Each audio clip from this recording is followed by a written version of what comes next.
Welcome back to Gruber Motor Company. Today is Wednesday, and we have our Tesla Roadster podcast, which is primarily for our Roadster customers. But if the rest of you want to join or you're curious about Roadster issues, today is a special guest. We have Jamison Cummings joining us, who was the first Tesla technician at Tesla. He is employee number 195, and he is going to be able to answer questions. So any of you that have questions about the early days at Tesla, this is the time to ask them because we have an actual witness that was there during the formative years. We'd love if you tell us who you are, where you're coming from when you ask your questions. All right, I'm pulling him up now. We have some images that will be able to pop up during the conversation of the early days. Do you know one of the things I was surprised about, Jamison, was I've got pictures of Bing Street and San Carlos, the interior of San Carlos, and San Carlos wasn't that big. No, I don't remember how big, but I mean, it was two buildings right next to each other, and one was like more had more of a well, there was shops on both sides, but one had I mean, they managed to cram offices in both buildings, but there were definitely two different buildings, but they used the same address. Mm-hmm. Yeah. I did distinctly remember like the buildings, you could tell they weren't built at the same time. They were different buildings. Gotcha. Okay.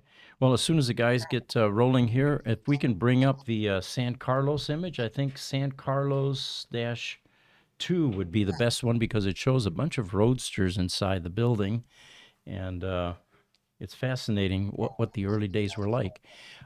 Is that one of the buildings that you were stationed in initially? I think I counted at one point, I had like 7 or 8 desks. Really? Okay. Yeah, like the first day I started, there was an open room, and so like there was like an L-shaped desk, and they just put a computer there. You could sit here, and that was right next to the entrance to the shop that we did all the work in. Right. And the guy next to me was a guy named Yannick, a French dude. He ended up being the guy that built all the factories, but he was back, Gotcha. just sitting right next to me. So, it's one of those guys like you're always going to know. Right. Yeah. Little did you know that later he like set up all the factories. He was doing it early on. All right, I'm bringing up that picture. It might look weird for just a second. Okay. All right. And this is the interior of San Carlos. You can see some roadsters there, and one just doesn't appreciate how small Tesla was at one point in time. That is not San Carlos. It is not. Okay. No, that looks like it might be someplace in England. Okay. All right. Well, we will correct the labels on these pictures then. Yeah. So those lifts are red. The lifts, the lifts were blue in San Carlos, and there was only one at the time, and then we put 2 in. Okay. That is, I don't even recognize that shop.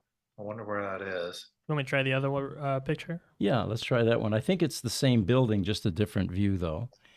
And we do have one from Hethel, UK, which is the final team that worked on VIN 2500, the Arctic White. Yeah. Yeah, I saw that car. I was at the factory when they were building that car. Were you? Okay. Yeah, it's kind of ironic. I just happened to be, I only went there twice. Once I went there before production, and then once I went there after, and I was like in England, so I was going to go there. I drove all the way out there, and there was the car on like a chassis, a dolly. Yeah. And I was like, wow, that's kind of cool. There it is. It's the last car. I built the first car, and I get to see the last car. So you mentioned one time, I think it was on social media, that you went to the Eberspacher plant. I find that funny because nobody wanted to have anything to do with that stuff, because Eberspacher was, I think they were a little difficult. Maybe it was because we were difficult. Tesla was difficult. I don't know, but the relationship was a little tough, and there were some contractual weird stuff going on there. And the first control units were just kind of cobbled together. And I didn't know this, but they were known for their heaters in like tanks and the diesel heaters, which is ironic because I started installing them when I was started my business here. I've been installing SPAR heaters. And but I was really fascinated with the air conditioning system, and I was also really worried that it was going to be a real pain to work on. So when I was in England, I was just like, well, I'm in England, I might as well drive over there and meet the guy that the head engineer, and kind of check out their place and have lunch and talk with them. And I think it was more of a now that I know you, you'll answer my emails type of diplomatic visit. Right. And that way, if there was ever any issues, I wouldn't have to rely so much on the engineers, which they were overworked and under resourced. I could have like another person. So, and it was all the way out towards towards Cornwall, towards that like peninsula that kind of comes off the southwest part of England. So it was a good 2.5, 3 hour drive from Metro London. But I was I was just making the rounds, learning how to drive on the wrong side of the road. Now, yeah. Now, the parts that they were making for the Roadster, was it just the HVAC controllers for the 1.5 and 2.0 or anything else? They might have been responsible for the PTC heater or something, but I don't recall. And they made the first one, and that thing was kind of looked like an old It was big, yeah. bad Star Trek show in the 60s. And then they adapt, and it was using an old I think it was a Tecumseh refrigerator pump. And then they went with the later model system and used those. I think Pete and I talked about this on the phone, that the connectors were kind of what drove the compressor, and the connectors are what drove that whole system. And they put those connectors on and Eberspacher built that HVAC unit because of something that was like because they were sourced Ford Fusion parts. Exactly. Yeah. They had to use those connectors, and so we've been talking about trying to find those parts. That is the infamous Yazaki connector, which we are still scouring the globe to attempt to find. So if anybody's listening and you have any leads on these big orange Yazaki connectors that's on the 2.0 Roadsters, if we can solve that problem, we're going to be able to fix more cars. And I think Yazaki continued to help Tesla with their because they had the experience with HVAC cabling. They did a lot of stuff on Model S and stuff after. So it was Mitsubishi guys came in because they wanted to sell their compressor, and I was at that meeting. I was in the room when it happened. Yeah. And all these came in with their black, full business, and we're all there in like North Face pullovers. And one of the engineers, this guy Dan, he always wore a cowboy boots and a big belt buckle.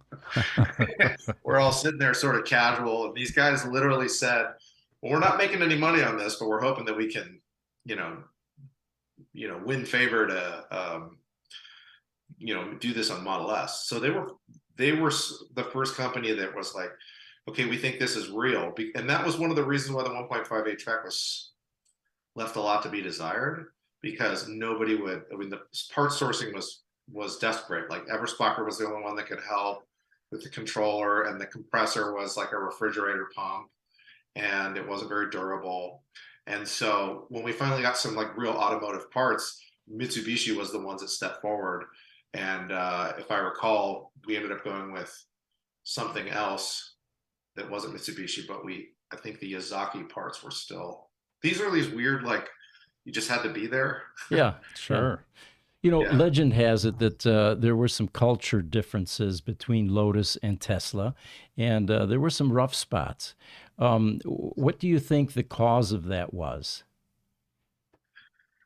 Well, yeah, I think that's a tough one. First of all, I probably don't want to hurt anybody's feelings, but I would guess that Lotus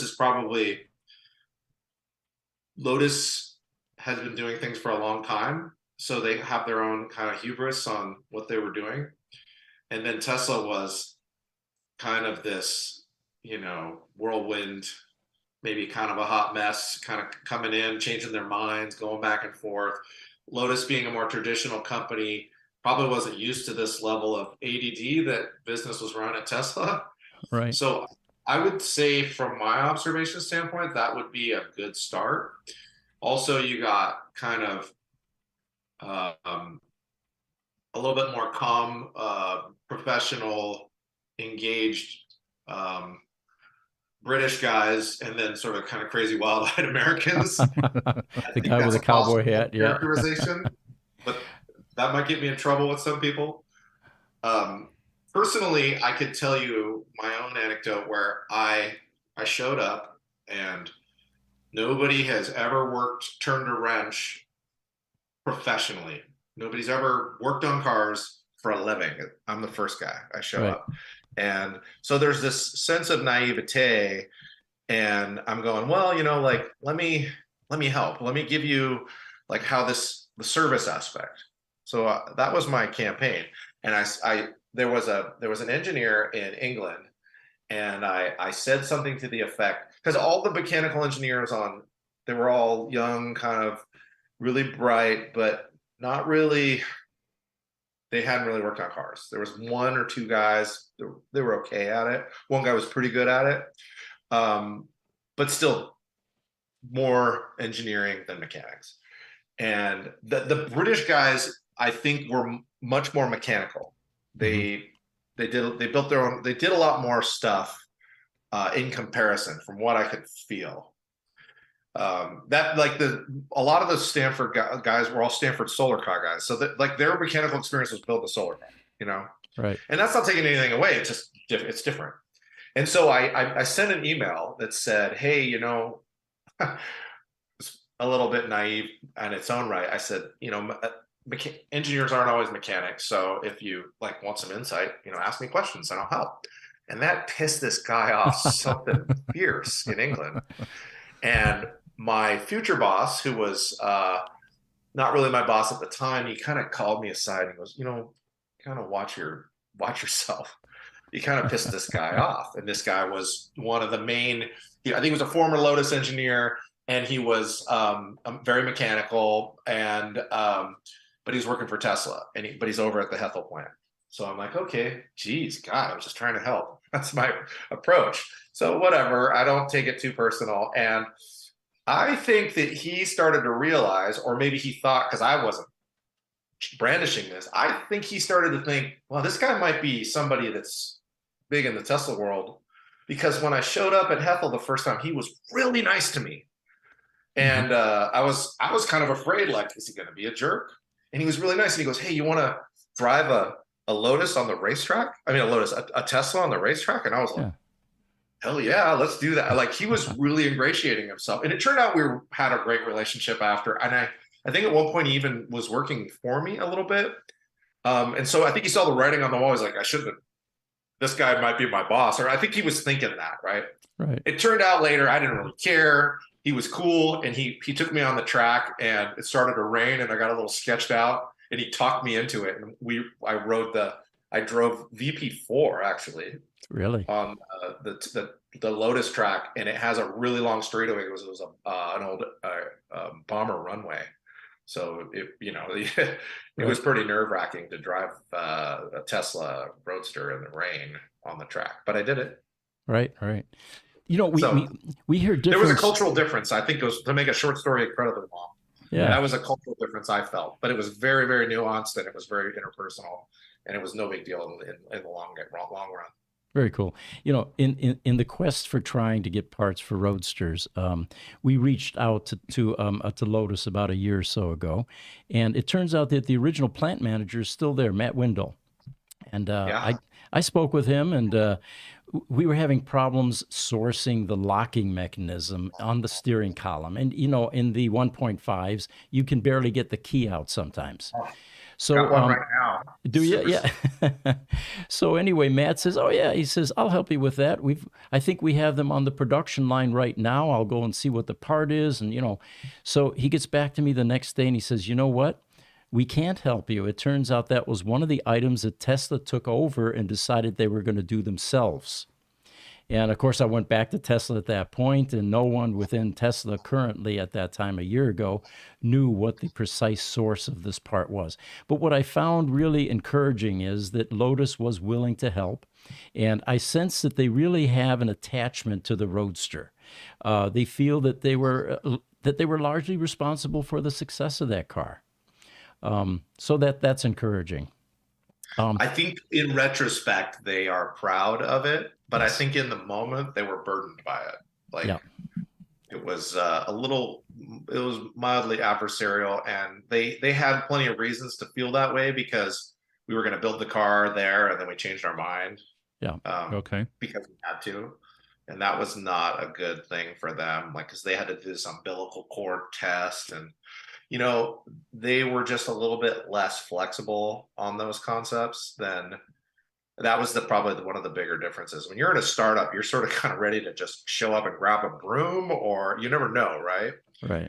And that was where I think the difference was, like, and the reality was that if they built that car in Hethel, then they wouldn't have got through even the first 500. Yeah. I don't know if you could speak to this, Jamison, but we're in a quandary right now because we've got a couple, well, at least one original Roadster with an SFZ VIN prefix. And the legend had it that the first 11 Roadsters were built 100% in Hethel, UK. But talking to Tom Greiner, for example, it turns out that may not have been the case. Can you speak to that? Do you know how many were 100% built in UK, and or any of them for that matter, or were they all gliders that came to the U.S.? Well, my first day was the first day of VP1. VP1 showed up the first day I showed up. We started work together at Tesla. And that car did not have a battery in it. We had to put one in. Okay. And so I can't speak to cars, not all the cars, because some of the VP cars were cars that were in Europe for a given period of time. So they may have shipped some batteries over there. So I don't think it was a very much a on or off, but I think there was a rationale behind the SFZ being that they were more built in England, and it might have been that they had powertrain and they didn't have a battery, and then later they just everything was put in Menlo Park, and they were complete just rollers. So that might be the difference. I probably knew at one time. Yeah. Sure. Well, the question became, were all of the SFZ cars, true Euro cars, built 100% there? And it looks like that may not be the case. I'm sure that we'll figure out what's going on. We have Founders number 3 right now, Roadster Founders 3, that is coming up for sale. And again, the question there is, was this 100% built by Lotus, or was this a glider that was shipped here? Do you remember that car, by the way? Radiant What color red. is it? Is it blue? It's radiant red. Radiant red. Yeah. I'm pretty sure we put that car together in 1050 Bing. At Bing Street. Okay. All right. Yeah, I more remember. Elon Martin's car. If we may have actually put it in a Menlo Park. Actually, those cars did not show up in order. Mm-hmm. Okay. If I recall, Elon's car came, and then like Founders 4, that car I believe was a silver car that belonged to Antonio Gracias, and I think Martin's car, because of the paint and some other things, and for other reasons, was a little delayed.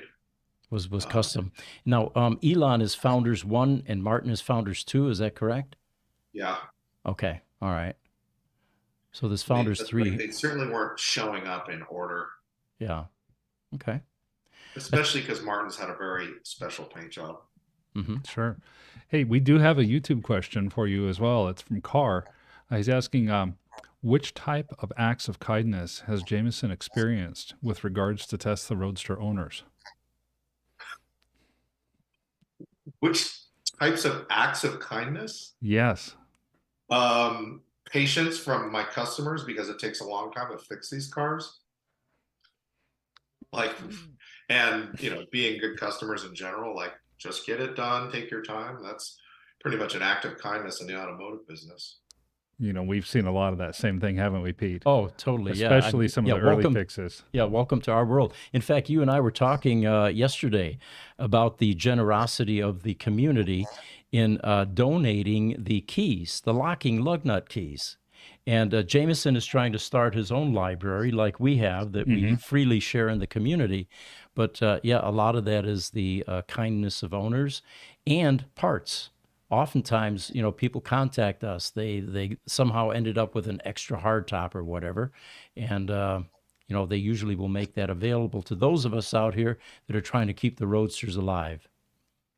So I'm sure you'll see more of that.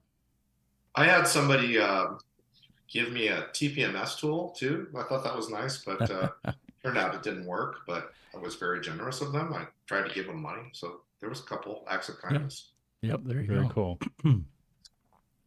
So, Freightliner, because Freightliner used that system too. Oh, okay. Pick up the wheel speed sensors. It also allowed you to add like 5 or 6 axles. Right. So you had mentioned in our first podcast that there was also a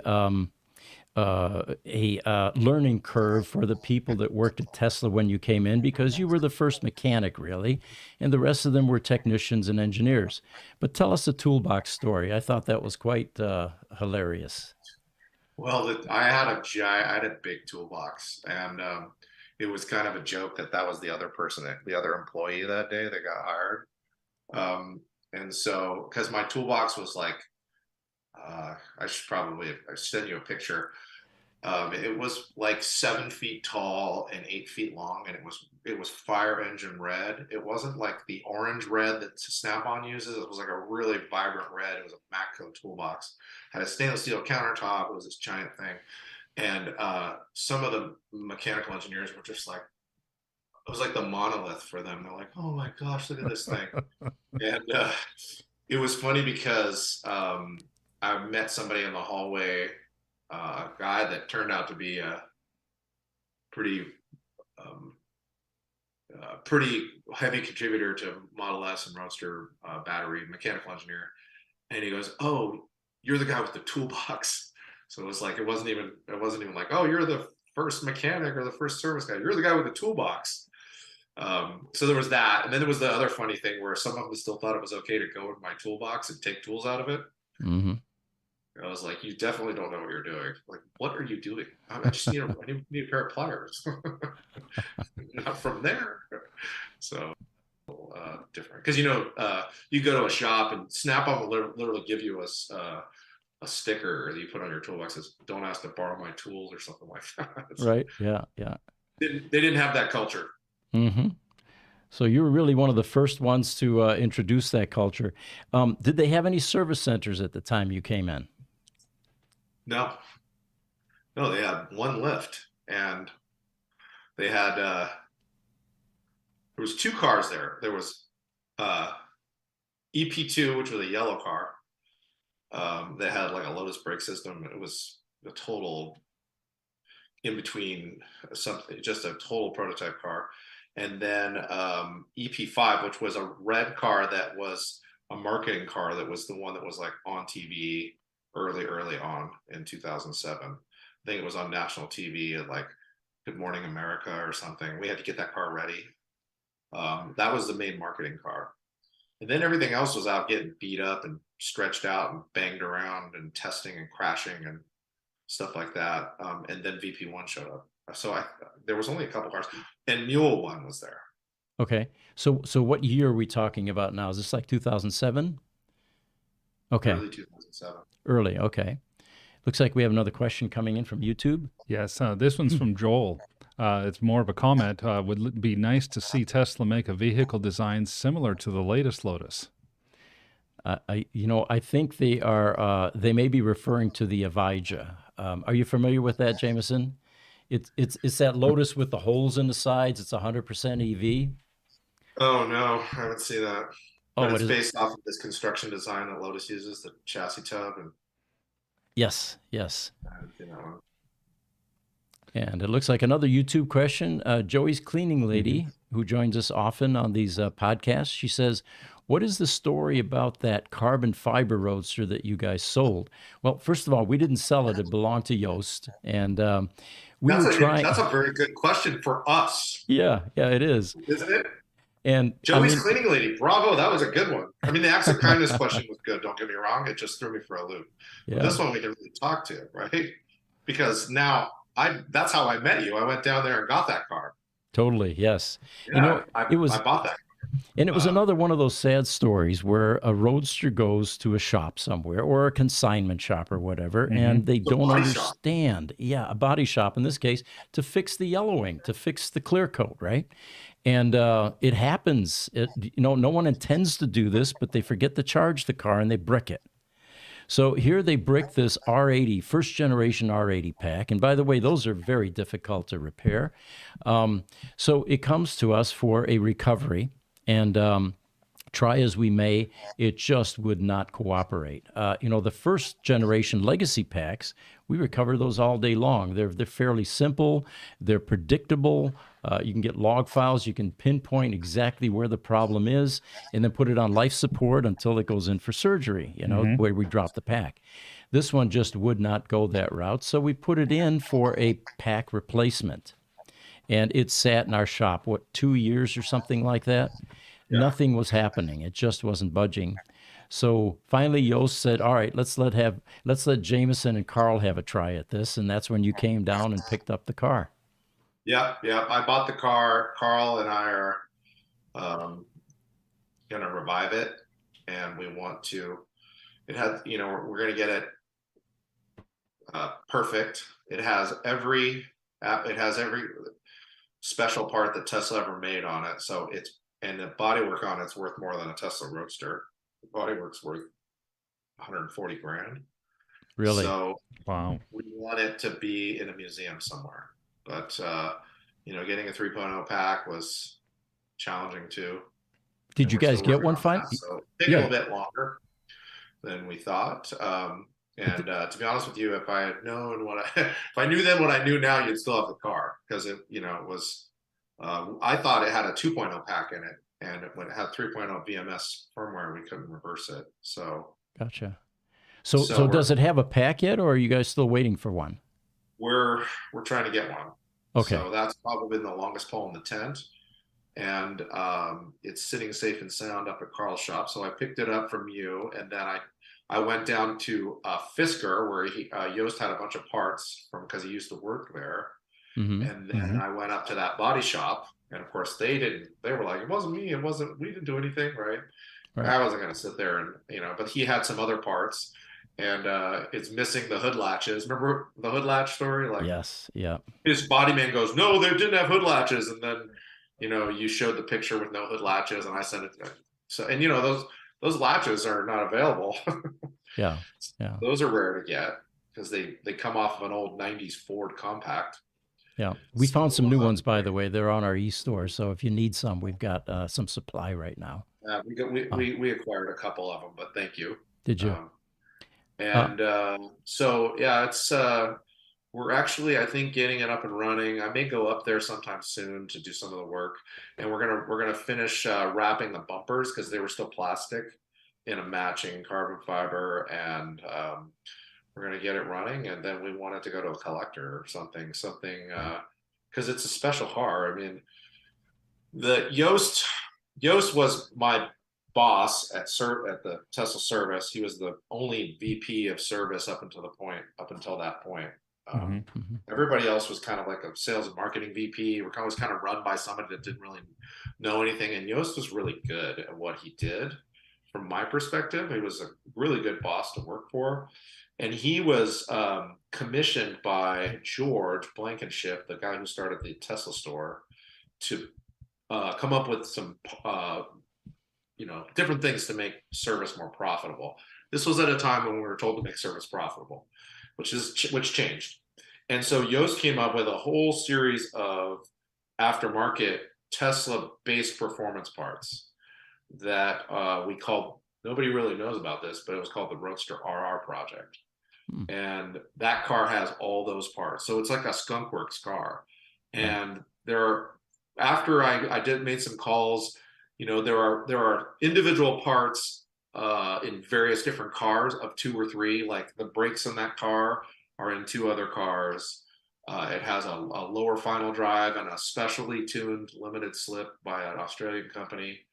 I got all the specs on everything, and it has a specially tuned suspension that just doesn't exist, and the bodywork. So it's the most customized, unique Tesla Roadster that isn't like massively altered or something. Right. From a kit that they were going to sell, they never did. So it has a lot of there won't be another car like that. A lot of history in that Right. car. Yeah. It was one of our favorite cars because we give tours daily at the shop. And that was a car that everyone gravitated toward. That and a T0, of course. But that carbon fiber presentation on that car, it was like something that the Roadster owners have never seen before. It's a stunner. I mean, it really does belong in a car museum. Yeah.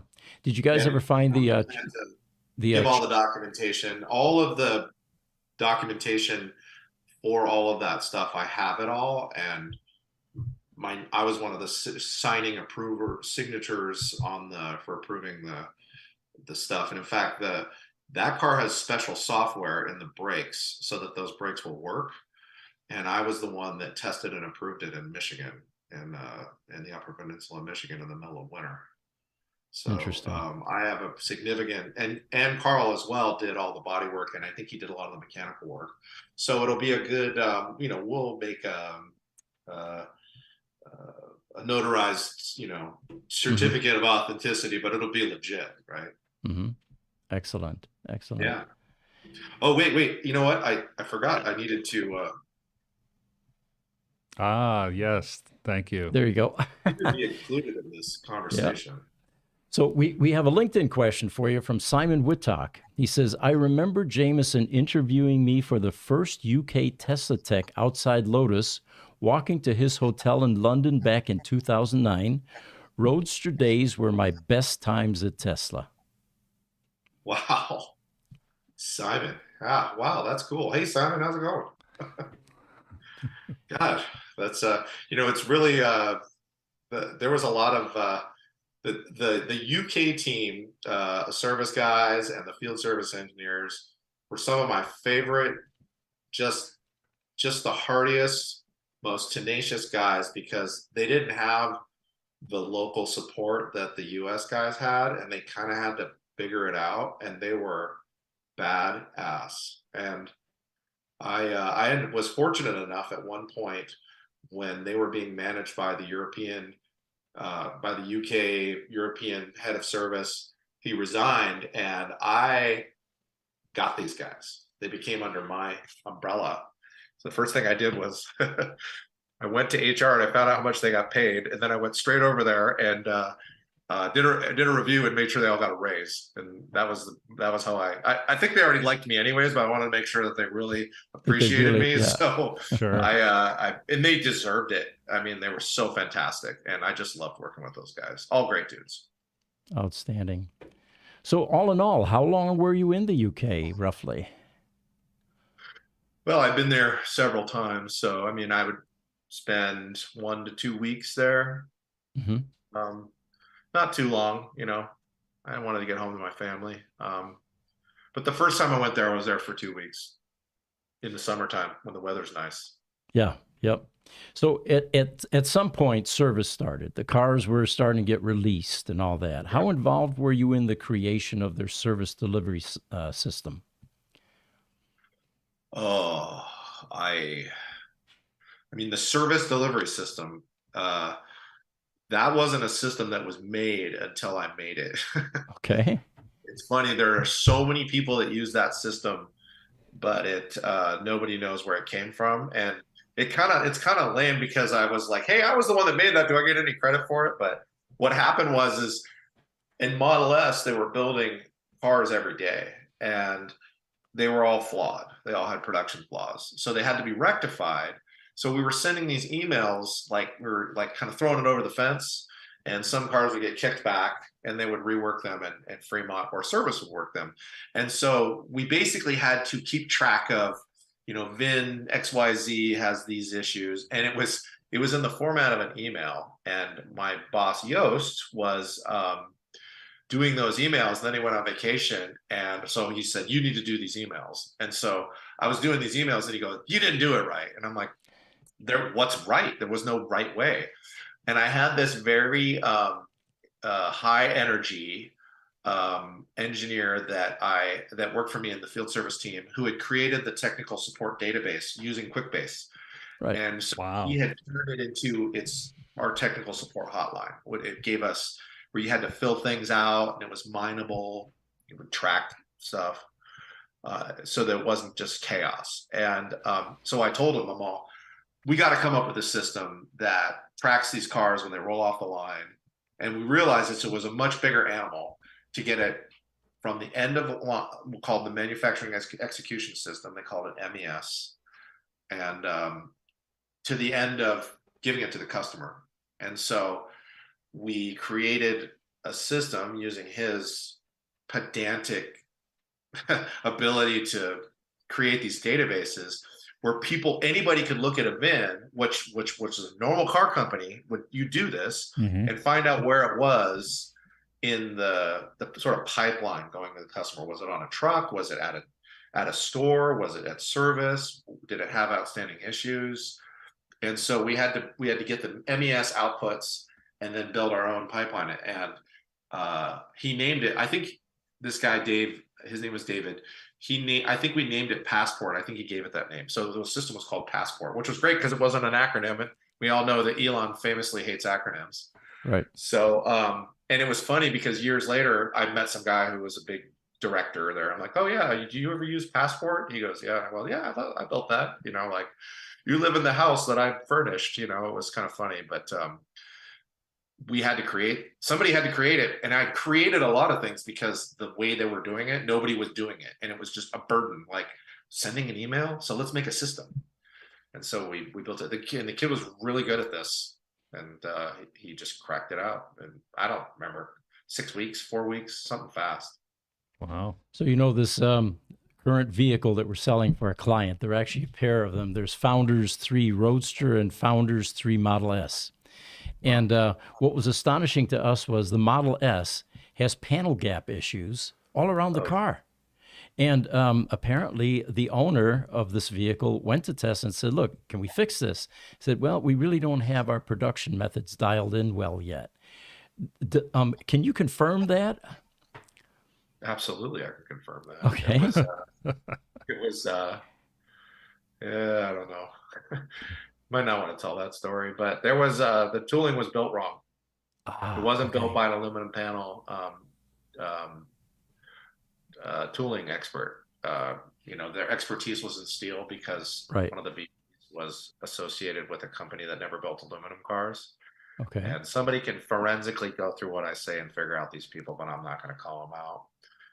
And I knew this later because I had a very close relationship with an engineer who told me what happened. And they stamped all those aluminum panels, and they didn't have the right pre-curvature for aluminum, which snaps back, springs back in a different rate. Yes. Yeah. Oh, okay. Nobody knows this stuff.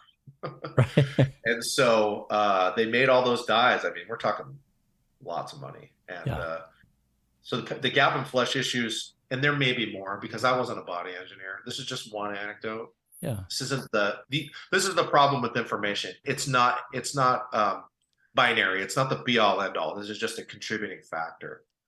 And so a lot of the panels didn't have the right. That's why the hoods on a lot of Model S's were proud. They pointed up. Yeah. This is a huge piece of metal, and it sprung back. Right. And so they fought that for a while, and eventually they got it right. Yeah.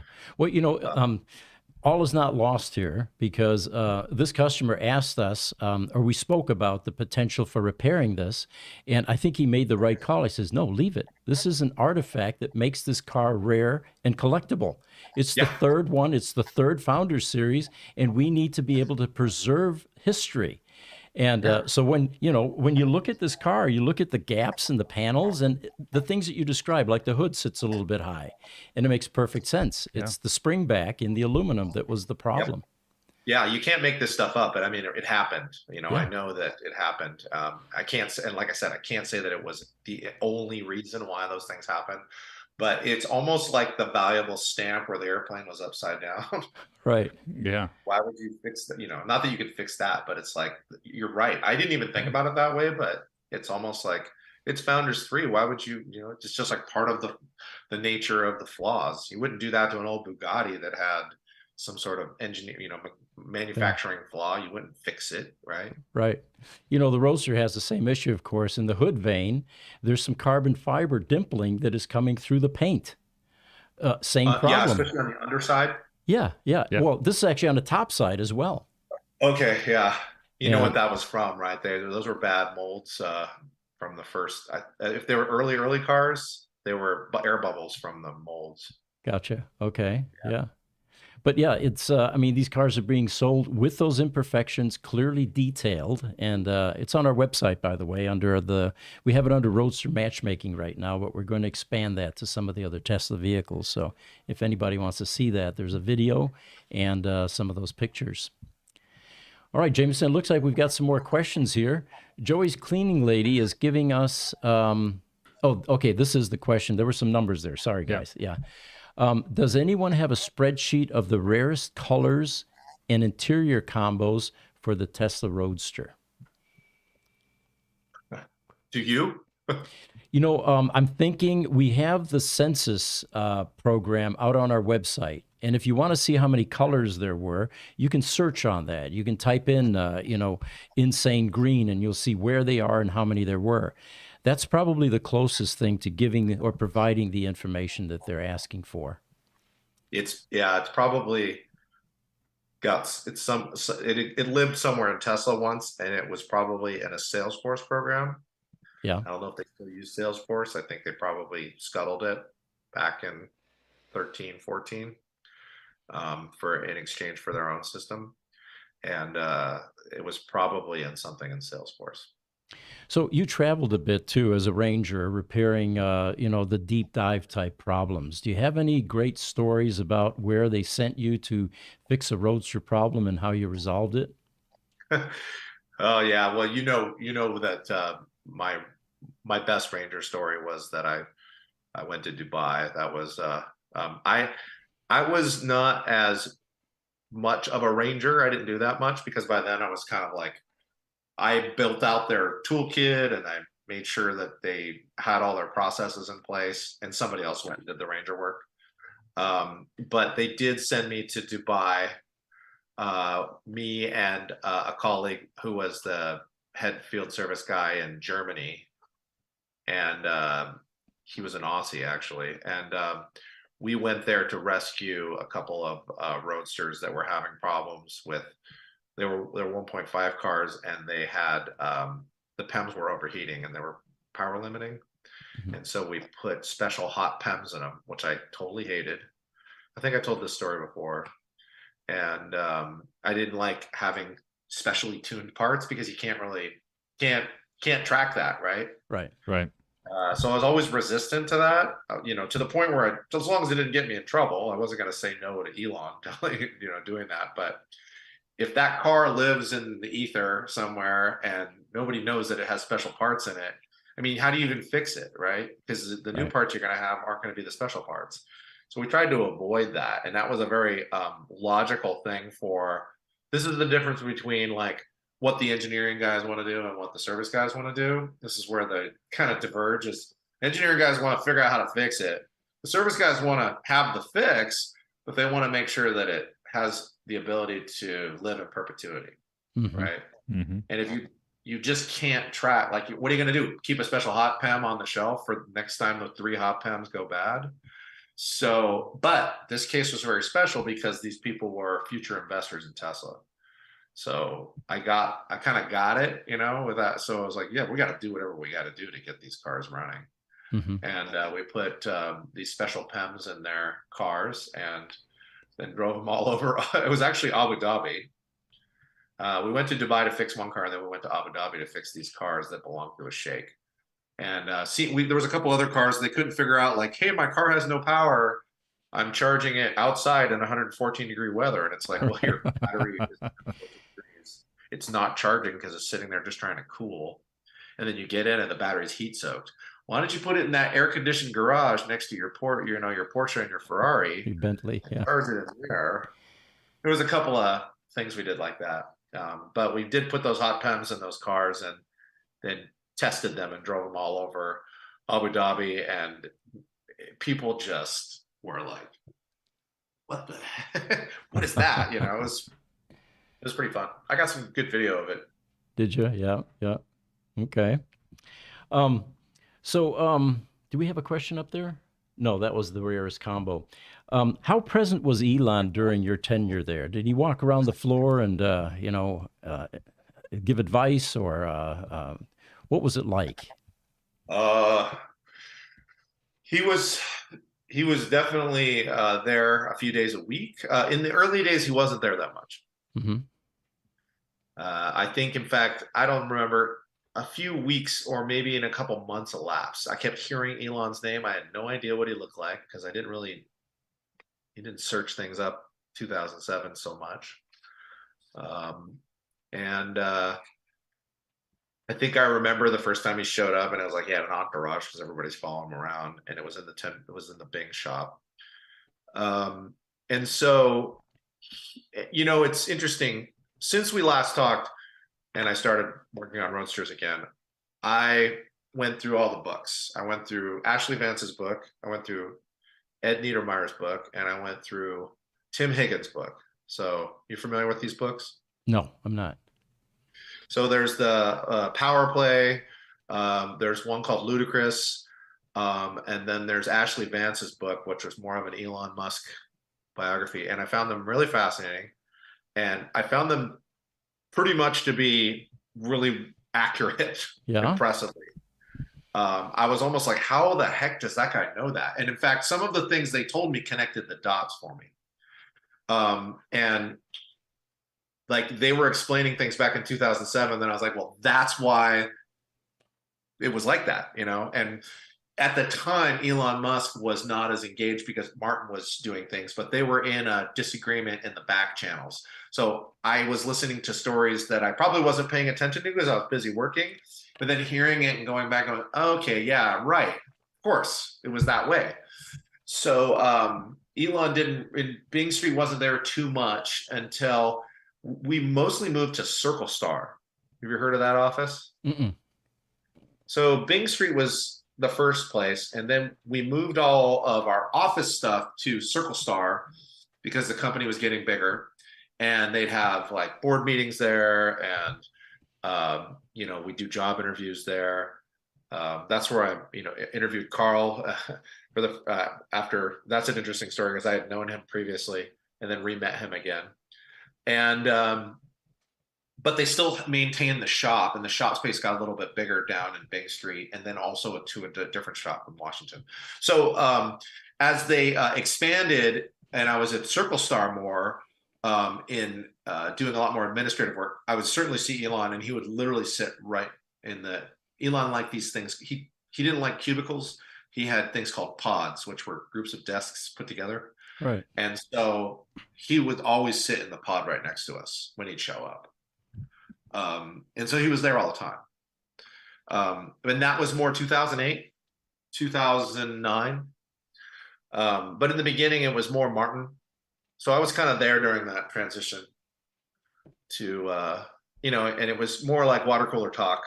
So reading the books later, and there's more like, and also kind of probably reminding me, I probably forgot a lot about it.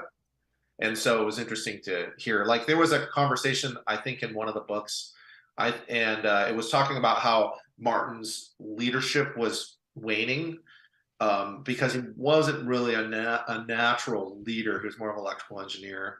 You know, I'm not trying to disparage the guy. I always want to say this. People take words out of context and stuff. But he did a thing where he had an inspirational meeting where he talked about no smoke. My daughter's never going to be able to see snow on Mount Kilimanjaro. was like an uplifting and motivating speech. And I remember being there for that speech. Uh-huh. And it was funny to hear it in a book. And it was a very specific speech where he tried to rally the troops. And it was the only time he ever did it. And I was like, that's why I was impressed about the accuracy of the book, because all those narratives were true. Fascinating. Wow. Yeah, that's a good read. I think I'm going to jot that down and pick up Yeah, those books. Tim Higgins' book. He's a Wall Street Journal journalist, and I actually would love to meet him and say you did a great job. I mean, there obviously after I left in 2013, I can only assume that based on the accuracy of what he did in the previous stuff, that he didn't stray too far from the path after. Sure. Sure. On YouTube, Joy's cleaning lady has a follow-up question for you. She says, so the 3.0 PEMs nowadays are new PEMs without badging. Can anyone confirm? You've probably seen more than me, Pete. I can, yes. There is no such thing as a new PEM, by the way. They stopped making them in 2008. Chroma in Taiwan, that was the end of that run. We tried to get them to remake them, but to start that production line was going to be $2 to $3 million, and nobody out here in the independent space has that kind of capital to fund that. There's just no ROI for that. Right. What we do find is that when they do a 3.0 upgrade, they typically change the PEC board because they have to change some resistors on that in order to accommodate the new cells that have a different charge characteristics. We have seen PEMs, however, that look like they're brand new. They are missing the escutcheon or the aluminum plate that says either Tesla Roadster or Tesla Sport Roadster. And when we open those PEMs, we find that they are new out of stock. The problem with that is they aren't upgraded. They do not have the filter caps changed, which are 15 years old now.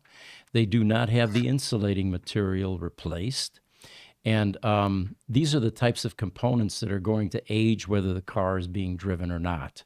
Right. So they are not brand new PEMs, but they must have found some inventory. And when it's convenient, it looks like they're simply swapping out the PEM versus changing just the PEC board in the PEM. That's usually what we see. Interesting. Pete, just so you know, we are at 55 minutes. 55 minutes. Okay. All right. Selfie here. Come on. There we go. Gotta have my own records. Yeah. So other questions that we had here is, now that you're on your own repairing Roadsters, congratulations, by the way. We need more people doing this type of work. As we all know, the Tesla service centers are beginning to regionalize. They're no longer allowing all of the service centers to work on Roadsters. So we need some offset to that. And having, someone like you join the ranks is very, very welcome. Thank you. I found it funny the other day when you were saying, when I was working on these things, we had a parts room that I could walk into. How has that changed for you now that you're working on Roadsters? Well, I mean, it's brutal. There are no parts. Every last plastic clip is, kind of could be useful. So I don't even throw away the stuff that's bad just in case I could use it. Right. Like I'm working on Founders VIN 2, and I think some of those parts were literally 3D printed because they're so brittle. Yeah. The speaker bezels and stuff like that are just cracking. I did an audio system upgrade on this car, and it's very, very fragile. And so there's a couple of things you can get from Lotus, but even like I had a cabin light, I pulled it out and the clips broke off. I mean, there's just no way to fix it, and I had to get a Lotus one that was totally different. Mm-hmm. And I spent an hour grinding it to fit. Right. So it's pretty painful, and it was an LED upgrade, so I had to modify the connectors, and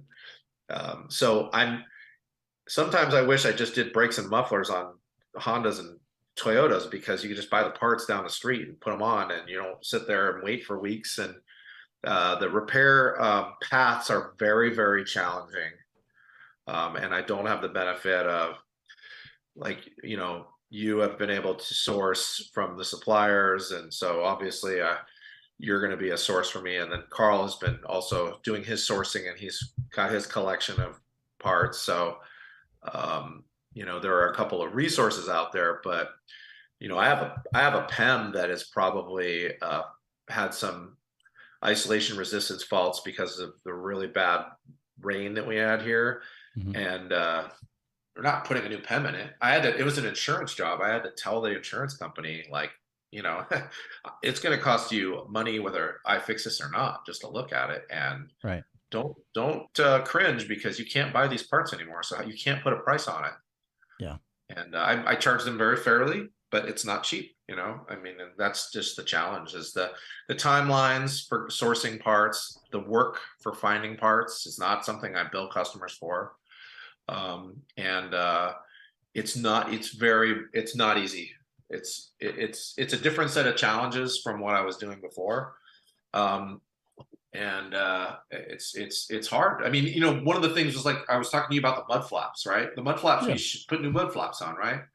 Well, you don't have new mud flaps now, and they're all they weren't very well designed. So you have to figure out what's the tape and how do you make it stick? I mean, that's a learning curve that you just didn't have to deal with when they were new, because you just put new mud flaps on, right? Right. Like that. Max Jamison from YouTube has a question about these parts too. He says he's viewing from Western Australia first. So good morning, Max. What happened to the 93% of the parts that were not used from the original donor Lotus that was used to make the Roadster? What happened to the 93% of the parts that were not used? From the original donor Lotus. I don't know what Max is referring to there. I'm not clear on that question either. Yeah. It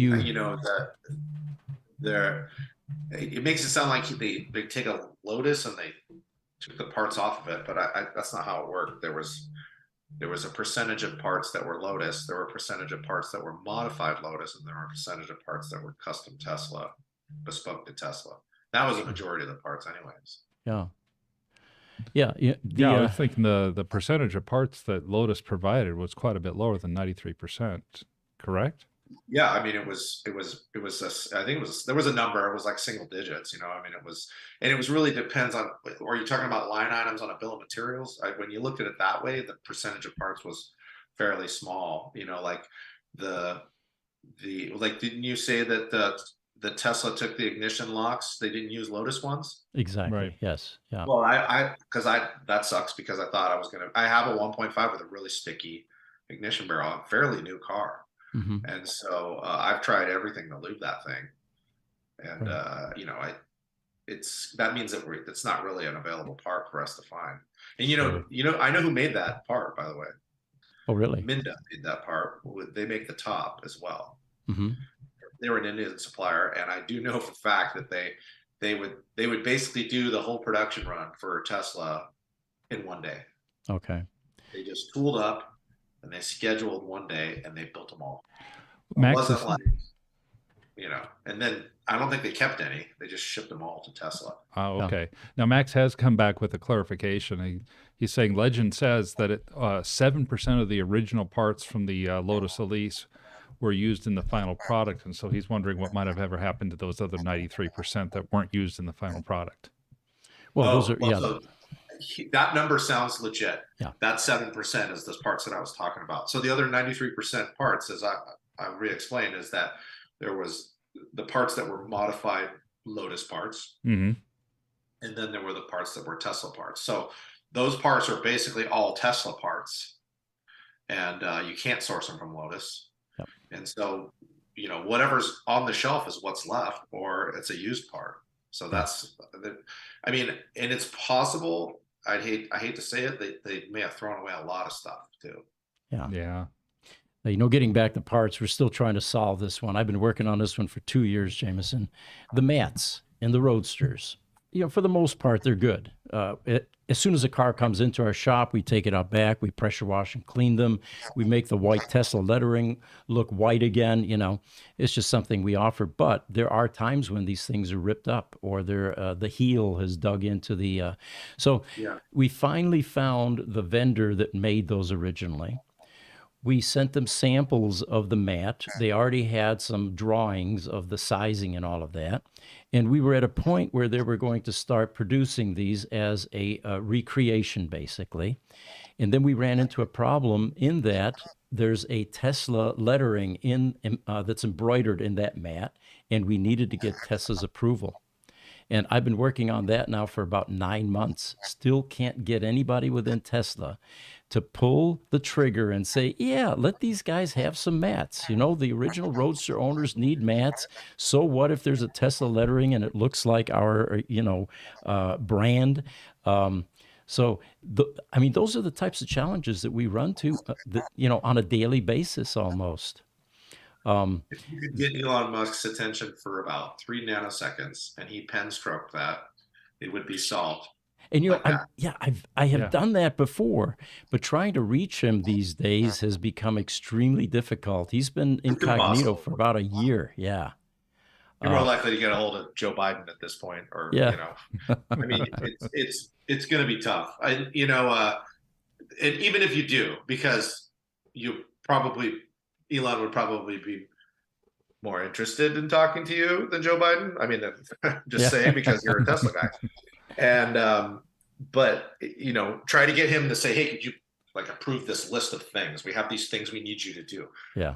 Once again, the guy's He's doing busy. the job of 100 Yeah. people. So Yeah. Right. it would YouTube. have to be a moment where he's intent on doing it, and then it would happen like that. Yeah. Yeah. We've got YouTube. Car is coming back. He says, how much of the Tesla was fiberglass versus carbon fiber? Do you know that? There's no fiberglass that I can think of in a Tesla Roadster. There's glass-filled plastic, like the later model hood frames, Mm-hmm. and there's polyurethane bumpers, but there wasn't any fiberglass. It was all the panels were carbon fiber. We're CF. Okay. All right.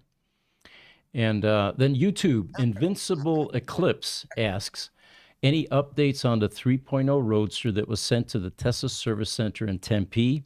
Any more 3.0 batteries with impedance issues?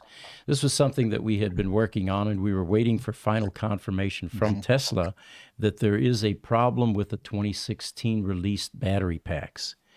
And Invincible Eclipse, we don't have any final read on that yet, but I was planning on reaching out to both of the customers because there are 2 of these Roadsters that were exhibiting these issues at the Tempe Service Center currently.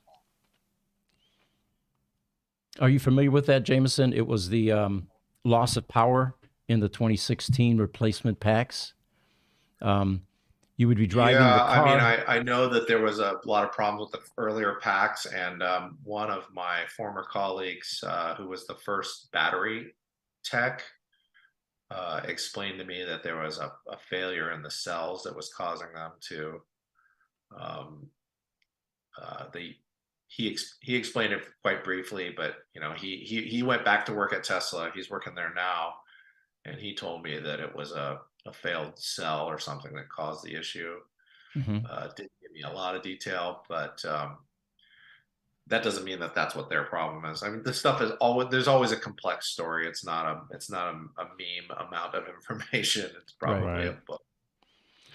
Yeah. So as soon as we find something out, we will let the Roadster owners know. So far, we don't have any final confirmation from Tesla as to what our findings were.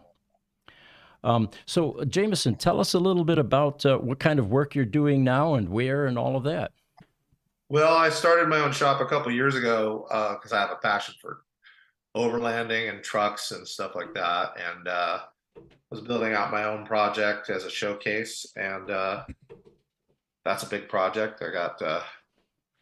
I'm still working on it, and but I definitely had to transition more, less on. I mean, there's just only so much of me, and I'm about kind of 70% done with the project.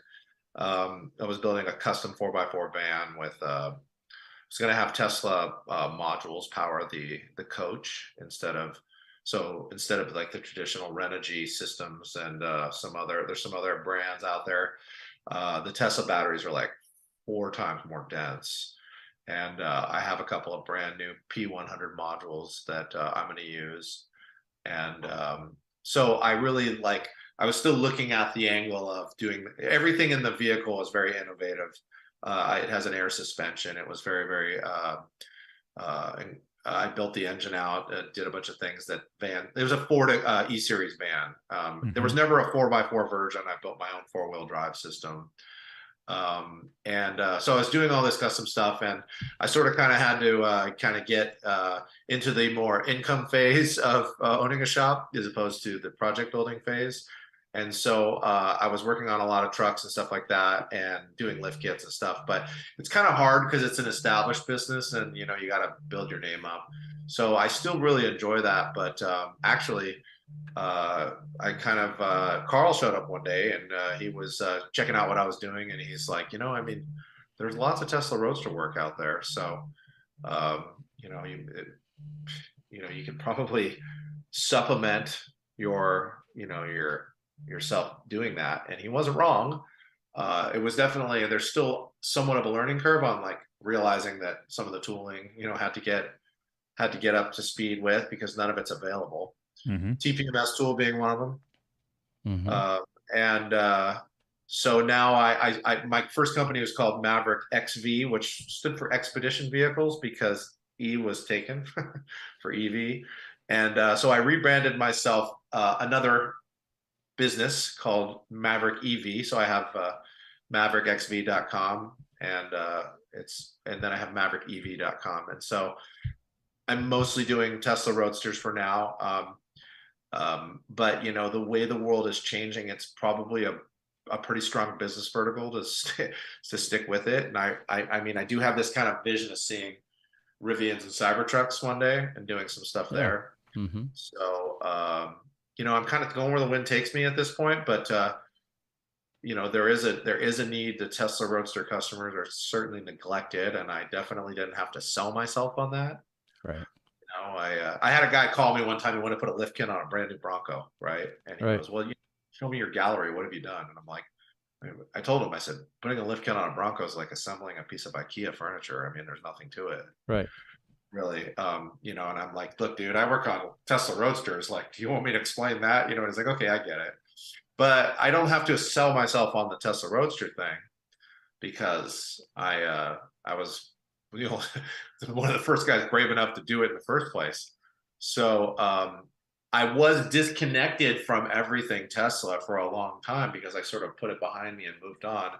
And around the time that we met last summer, I was kind of getting back into it, considering the business itself.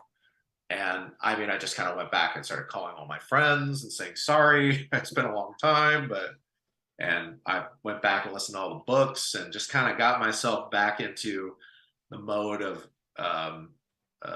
embracing the ecosystem of Tesla. And so now I'm working on mostly Tesla Roadsters and Model S. I'll do some Model S stuff, and eventually I have a fairly small shop. I think space is my biggest problem. But eventually you have you have a really big, beautiful shop. Carl has a really great space too. And that's kind of the space you need to work on these cars. Because as you know, you can't just put it up in the air and say, "I'll be done at 5. Yeah. Come back, And I just went to AutoZone to get the part, and I'll have it in by, the morning. Yeah, that doesn't work that way. You don't even go to AutoZone. You call them and they bring it to you. I mean, yeah, that's true. I jokingly went to AutoZone and said, "What do you sell for a Tesla Roadster?" Yeah. And they go, "We can get you TPMS sensors." Yeah. Okay. Very cool. All right. Well, we've got one. Where's your shop located, by the way? It's in Hayward, California, which is in the Bay Area, which is good for a lot of people, because this is the largest, kind of collection of Tesla Roadsters. So I'm not doing, full restorations like you and Carl are doing. But I believe in collaboration. I think I told you that before, that collaboration makes everything stronger. So, I think that we can all work together and help people if they want to be helped. I fully agree. Yeah.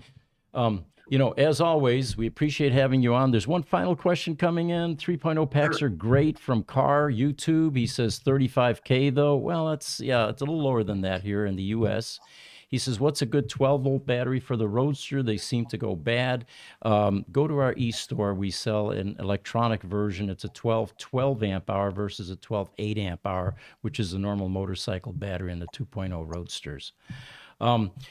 Jamison, as always, it's been a pleasure. I hope our audience enjoyed it. I hope so. And thanks for joining us, Jamison. I really appreciate that. Yeah, thanks, Mark. It was nice to meet you as well.